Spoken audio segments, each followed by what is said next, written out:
We are now taxiing towards AIA Terminal 3 for your proper and safe disembarkation.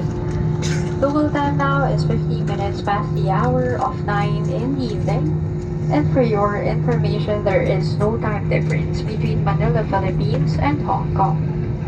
The ground temperature is at 27 degrees Celsius. For your safety and comfort, please remain seated with your seatbelts fastened until the captain turns off the fasten seatbelt sign.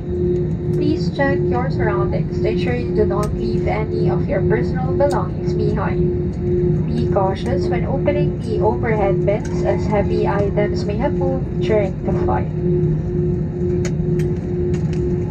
Mangyari po lamang na manatiling nakaupo at hintay matanggal ang ilaw sa fasten seatbelt signs bago tumayo para kunin ang inyong mga kagamitan.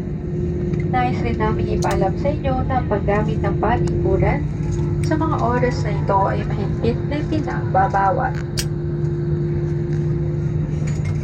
On behalf of your entire Cebu Pacific team headed by our flight deck crew, Captain Carlos and First Officer Corpus, together with your cabin crew, we thank you for making Cebu Pacific a part of your important moments.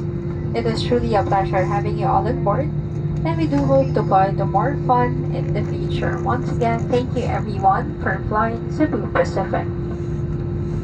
The remaining litter, and please bring this with you as you leave your seats. We may